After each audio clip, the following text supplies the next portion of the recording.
ආයුෂ බොහෝ වේවා.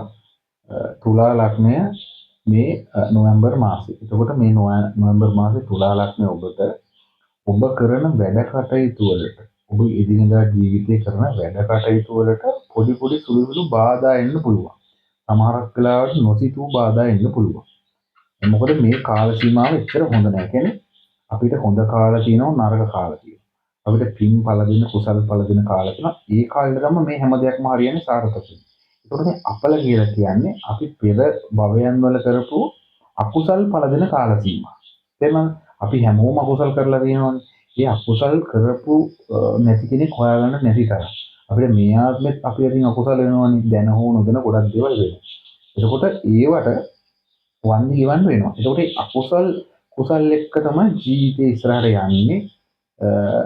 අපිට හැමදේම වෙන්නේ ඒ දෙකක් එක්ක. එතකොට මේ කාල සීමාව හොඳ නැහැ. හරියට දැන් නැවක් මොහොතට බෝට්ටුවක් මොහොතට දානකොට අපි හැමදාම හැම වෙලෙම දානවල නෑනේ. ඒකට ඔය දීවරය බලනවා, හුල්ලංග රැල්ල ඔක්කොම බලනවනේ. කුණාටු දිනවල ඒ ඔක්කොම බලලා තමයි දාන්නේ. ඇයි ඒ කියන්නේ එහෙම තමයි ජීවිතේ. හැම වෙලෙම හැම දෙයක්ම හරියන්නේ නැහැ. තේරුණාද? ඒතර මේ කාල සීමාවේ තමන් කරන වැඩ කටයුතු වලට බාධා එනවා. එහෙනම් හරි කල්පනාවේ ඉස්සරහට ගමන යන්න. හැබැයි මේ බාධා මැඩගෙන ඉදිරියට යන්න ඔයාලට ජවයක් හයියක් ඇඟට හිතට එනවා. ඒකින්ද අතහැරලා දාන්න එපා. මොනවා හරි බාධාවක් ආවොත් ප්‍රශ්නයක් ආවොත් කලබල වෙන්න එපා. හදිස්සි තීරණ ගන්න එපා. ඉඳගන්න නැත්නම් හිටගෙන ඉන්න කොහොම හරි කමක් නැහැ. තමන්ගේ ඒ ප්‍රශ්නෙට හරි උත්තරේ කල්පනා කරලා කරන්න. මොකද මම හිතගෙන ඉන්න නිකන් කිව්වේ. ඒකෝට මේ කාලේ ඊටාම කල්පනාකාරීව දැන් කලබල වෙනවනේ මිනිස්සු. දැන් මම වුණත් අපි වුණත් පුතග්ජනයිනේ. මොනවා හරි ප්‍රශ්නයක් කරගෙන යන වැඩකට ආවට පස්සේ අපි කලබල වෙනවා. එතකොට අපිට අර හරිම දේ කරන්න බැරි වෙනවා. කියන්නේ පැහැදිලිද? ඒ කියන්නේ මේ දැන් කලබල හින්දා අර කරන්න ඕන දේවලුත් නැහැ. ඒක කරපුවාම උත්තරයක් හම්බ වෙන හැටි තව ප්‍රශ්න දෙක තුනක් ආයෙ ගොඩ නැගෙන්න පුළුවන්. ඒක නිසා ඉතා කල්පනාවෙන් මේන බාධා මේවා කරගෙන යන්න. ඒතර ඔයාගෙන එක් කාරණයක් වලට බලා ගන්න පුළුවන් මේ මාව ෆලෝ කරන්න, මේ වීඩියෝ එක ලයික් කරන්න, උපන් දිනේ උපන් වෙලාව ලග්නේ දාන්න ඒ අවශ්‍ය කාරණා. විවාහය ඉගෙනීමේ ඔක්කොම. ඒ එකක් දාන්න. පුද්ගලික පරීක්ෂාවක් වාර කරගන්න පුළුවන් මාස් එක WhatsApp කරා සම්බන්ධ වෙලා. එතකොට ඒක දවසින් ගන්න බෑ, දෙකකින් ගන්න බෑ. දවස් 4ක්වත් අඩුම යනවා. PDF නෑ, කොළ නෑ, software පාවිච්චි කරන්නේ මොකද මේක මම පැය ගාණක් යන වැඩක්. ඒතකොට මම ගොඩාක් අයගේ සමහරක් මට දවස් 4න් දෙනකොට දවස් 6ක් විතර යන අවස්ථා තියෙනවා. ඒතකොට සමහරක් අය අර කලබලයි ඉල්ලනවා මේවා කරනවා මම ආයි මේ කියන්නේ ගොඩාක් මම මුදල් ආපසු රිටර්න් කරනවා ඒ වුණාම. ඒ කියන්නේ වැඩේ හරියට කරන්න බැහැ නම් මම ඒක බෑ මෙහෙමයි කියලා දෙනවා. ඒකට ඉවසලා වැඩක් කරගන්න ඕන නම් අවශ්‍ය නම් කාට හරි තමන්ගේ ජීවිත ඉස්සරහට මොකද වෙන්නේ විවාහය කොහොමද විවාහ වෙන්න පුළුවන්ද බබාලා ඉන්නවද අනතුරු තියෙනවද ලෙඩ රෝග හැදෙනවද ජීවිතේ කොහොමද යන්නේ මොනවද කරන්න ඕන ව්‍යාපාර කරන්න හොඳයි මේ සියල්ලක්ම අපිට ගැළපෙන දේවල් තියෙනවා. නොගැළපෙන දේවල් තියෙනවා. ඒ හොඳ කාලා තියෙනවා. ඒ ඔක්කොම අඳුර ගන්න පුළුවන්. ඒතර පුද්ගලික පරීක්ෂාවක් කරගන්න අවශ්‍ය නම් මට WhatsApp කරා සම්බන්ධයෙන් අර කියපු විදිහට තමයි වැඩේ යන්නේ. මම ටක් ගාලා මුදල් හොඳ ටික් ගාලා මේ මොකක් හරි බලලා එහෙම දෙන්නේ නැහැ. අඩුම දවස් 4කට වඩා පයින්. එහෙම බැරි නම් සම්බන්ධ වෙන්න එපා. මම එහෙම බාරගන්නෙත් නැහැ. හරිද? ගොඩාක් මම මුදල් රිටර්න් කරලා දිනවා. සමහරක් අය මට බැනලා දාලා තියෙන හැම කරලා එහෙම තමයි. ඒ කියන්නේ වැඩේ කරන්න වෙයි නම් මම ඒක ගන්න. එතකොට මානසික වැටීම් කියනවා. ඒ කියන්නේ සමහරක් අපි ජීවිතේ ඉස්සරහට යනකොට ටිකක් තුලා ලග්නයේ ඔබ මේ මාසයේ හෝ යනකොට පොඩි පොඩි මානසික ප්‍රශ්න මානසික කඩාවැටීම් Tamanට හරියන්නේ නැති ගැළපෙන්නේ නැති සංසිද්ධි වෙන්න පුළුවන් ගණන් ගන්න එපා. එන්නද ජීවිතේ එහෙම තමයි හැමදාම වහින්නේ නැහැ හැමදාම අවුවක් නැහැ. ඒකෝට ජීවිතේ හැමදාම අපිට හොඳ දේවල් බලාපොරොත්තු වෙන්න බෑ. මේ අතරින් පතරින් අපි බලාපොරොත්තු වෙන්නේ නරක දේවල් සිද්ධ වෙනවා. කරන්න දෙයක් නැහැ. සමහරක් වෙලාවට අපි සාධාරණ ඇති ඒ වෙන දේ අසාධාරණ ඇති කරන්න දෙයක් නෑ දරා ගන්න වෙනවා. මොකද අපි පෙර කරපු පෙර සංසාරේ කරපු අකුසල් කර්ම වලට තමයි මේ දේවල් වෙන්නේ. ඒකට ඔයත් මමත් අපි හැමෝටම මේ දේවල් වෙනවා. කරන්න දෙයක් නෑ අපිට වෙන හැම සිද්ධියක්ම සාධාරණයි. දෙන්න. මතු පිටින් බරුස්සෙක් විදිහට දැන් ඔය හිතන ඔයාලට ටිකට් එකක් හැදෙනවා. මරුනේ නියමයි සාධාරණයි නේද ඔයා බයිනවද මට ටිකට් එකක් ඇදුනේ ඇයි පිස්සුනේ ඇයි මට ටිකට් එකක් ඇදුනේ මට හොඳ ජොබ් එකක් හම්බුණා ඒ පිස්සුනේ කියලා බයිනවද නෑ ඒක මරුනේ නියමයි කියලා බාර ගන්න. ඔයා පාරේ යනකොට තඩි ගහක් ඔලුවට කඩාගෙන වැටෙනවා. ඒතර ඔයා සාප කරන්න ඇයි මට ගහක් වත්නේ එහෙම වෙන්න බෑ. අනේ ඇයි එහෙම බෑ.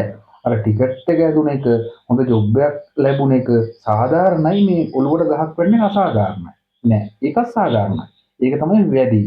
ඒ කියන්නේ කරපු කුසල කුසල් වලට තමයි හැම දෙයක්ම වෙන්නේ. තේරුණාද? එහෙනම් කරන්න දෙයක් නෑ. අසතුටින් හෝ සියල්ල බාර ගන්න වෙනවා. හැකියතාක් කුසල් රැස් කරන්න.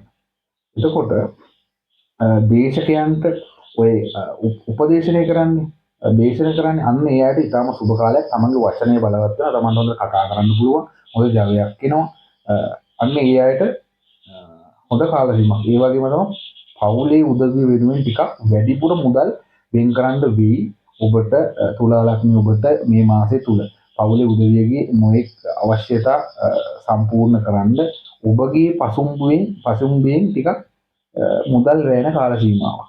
හරිද? එහෙනම් ඒක හරියට කළමනාකරණය කරගන්න. ආදර සම්බන්ධතා ගොඩනගා ගන්න සුබයි. ඔන්න මොකක් හරි කියාගන්න හිටියනම් ප්‍රොපෝස් කරන්න හිටියනම් මේ මාසෙ ඉතා සුබයි. ඔබට ආදර සම්බන්ධතා ප්‍රකාශ කරන්න. එතකොට කාට හරි එම් ප්‍රොපෝස් කළා මට කමෙන්ට් කරන්න එපා. මේ හොඳයි කිව්වට මෙහෙම මුන්නේ නැහැ කියලා. මෙහෙමයි. මේ පොදු පලාපල. එතකොට ඔයාගේ කියවෙන විදිහක් තියෙනවා. දැන් ඔයාට මේක නරක කාලයක් නෑ දැන් මිනිස්සු පහක් ගන්නකො ඒ පස් දෙනා ගත්තාම ඒ පස් දිනක් ගත්තාම ඒ පස් දෙනාම කළුයිද නැත්නම් ඒ පස් දෙනාම සුදුයිද ඒ පස් දෙනාගේම රවුල තියෙනවද ඒ පස් දෙනාම අඩි පහට වඩා උසයිද නෑනේ වෙනස් වෙනවනේ අන්න ඒ වගේ තමයි මේ මිනිස්සයාට වෙනස් මේ පොදු පලාවල කියන්නේ මේවා අඩු වැඩි වශයෙන් තමයි සිද්ධ වෙන්නේ ඒකට තමන්ගේක තමන් බලන්න පැහැදිලිද හරි එතකොට විවාහ ජීවිතය තුළ ඔයාගේ හැසිරීමෙන් ප්‍රශ්න ඇති වෙන්න පුළුවන්. ඒ කියන්නේ ඔයාගේ සහකරුවට ඔයාගේ හැසිරීම දිරවන්න නැති වෙන්න පුළුවන්. හරියන්න නැති වෙන්න පුළුවන්, සෙට් වෙන්න නැති වෙන්න පුළුවන්. මෙහෙමයි. අපි පෘථග්ජන මිනිස්සුනේ මොනවාරි ප්‍රශ්නයක් තිබ්බම ගෙදර ඇවිල්ලා වයිෆ් එක්ක හස්බන්ඩ් එක කතා කරන්න හිත දෙන්නේ නැහැ. අර මානසික මොනවාරි ප්‍රශ්නයක් ආව ඔෆිස් එකේ එන්න පුළුවන්, පාරකට එන්න පුළුවන්, වෙන මොකක් හරි ණය ප්‍රශ්නයකට මොකක් හරි. එහෙම ආවම අපිට අන්න ඒකට ඉඩ දෙන්න එපා. එහෙනම් මොනවාරි ප්‍රශ්නයක් තිබ්බත් ගෙදර පොඩ්ඩක් කතා බහ කරලා ඒක ඒ සැනසීම දෙන්න. එතකොට තමන් අරක තනියෙන් ඉඳ දරා ගන්න. ඒක හස්බන්ඩ් හරි වයිෆ් හරි පිටින් යවන්න එපා. එහෙම යවුවොත් විවාහයේ පොඩි ප්‍රශ්න ගැටලු ඇති වෙන්න පුළුවන්. විවාහ දෝෂයක් තමන්ට තියෙනවා නම් අපිට ඒක ඇවිල්ලා විවාහය ටිකක් අවුල් සහගත වෙන්න පුළුවන්. මොකද ඩිවෝස් වෙන්න පුළුවන් අවුරුද්දෙන් දෙකෙන් තුනෙන් හතරෙන් පහෙන් කල් යනවා. ඒකට අවුරුදු 10 15 25න් ඩිවෝස් වෙනවක් තියෙනවා. ඒක තමයි ඒකට කාලයක්. විවාහ ජීවිතේ සාර්ථකත්වයේ කවදාවත් මයින්ඩ් බෑ. තේරුණා? මයින්ඩ් පුළුවන් ස්වාභාවිකවම එකයිට මිය ගියාම අනිත් කෙනාට කියන්න පුළුවන් අපි මෙච්චර කාලයක් හිටිය අවුරුදු 40ක් විවාහ ජීවිතේට එක්කෙනෙක් මේ එයා නැති වුණා කියලා. එහෙම නැතුව කවදාවත් අවුරුදු 3න් 4න් ඔබ හිතන් ඉන්නවනම් ඔබ විවාහ ජීවිතේ සාර්ථකයි කියලා එහෙම වෙන්නේ නැහැ. තේරුණා? ඒ කියන්නේ ෂණයෙන් කප්පරයටත් වඩා අඩු කාලයේ අපිට ඕනෑම දෙයක් විය හැකියි. හොඳ හෝ නරක කරපු දේවල් එක්ක තමයි ඒක යන්නේ. හරිද? දෝෂ තියෙනවා නම් ප්‍රශ්න ගැටලු තියෙනවා නම් පුපුරනවා ඩංගාලා වෙලාව ආපුවම. එහෙනම් උදම් වෙන්න එපා. මේ සසර හරි භයානකයි. තේරුණා? ඒත් මේ කියන මටත් ඔය සියල්ලම පොදුයි. තේරුණා මම ඒක ඔක්කොම දන්නවා. මම බාර ගන්න සූදානම්. ඒ වගේ වලක් දෙන්න පින් කරන්න. පින් කරන්න තමන්ට ලොකුවට දානමාන දෙන්න බැයි නම් සීනියටයක් කුලියකට දෙන්න ඒ ඇති තමන්ට තියෙන විදිහට. එතකොට භූමිය සම්බන්ධ කටයුතු වලට සුබයි විදේශගත වෙන අයට පොඩි බාධා එන්න පුළුවන්. ඒකින්ද ඉතා කල්පනාවෙන් ඒ අදාළ කටයුතු කරගන්න රැවටීම් වලට ලක් වෙන්න පුළුවන් විදේශගත වෙන අය ඒ වගේ කියන්නේ ඒ ප්‍රොසෙස් එකට කියවුවා. ඒකින්ද ඉතා කල්පනාවෙන් ඉගෙනීමේදී යෙදී සිටින අය පොඩි බාධා එන්න පුළුවන්. ළමයි උනන්දු වෙන්න තියෙන පුළුවන්, අලස වෙන්න පුළුවන්, කම්මැලි වෙන්න පුළුවන්. ඉතා ඒ කට්ටියට අවවාද කරලා ඒ තත්ත්වයට හදලා ගන්න. ඊට පස්සේ විවාහ ප්‍රමාදයට තරමක් සුබයි අලුත් යෝජනා එන්න පුළුවන්. ඔබගේ විවාහ ප්‍රමාදවල හිටන් දැන් පොඩ්ඩක් උත්සාහ කරන්න. හොඳ කාලයක් තමන්ට. ඒත් නැතුව වේලෙනවා නම් මුකුත් නැත්නම් මතක තියාගන්න සමහරට විවාහයක් නැති වෙන්න පුළුවන්. විවාහය ඈත දුරින් තියෙන්න පුළුවන්. ඒක අවශ්‍ය ප්‍රතිකර්ම කරන්න දෝෂ මොනවද කියලා අඳුර ගන්න. ජන්මපත්‍රය පරීක්ෂා කරගන්න. පුළුවන් අතුරු මාසය අන්තිමට වෙන්න පුළුවන්.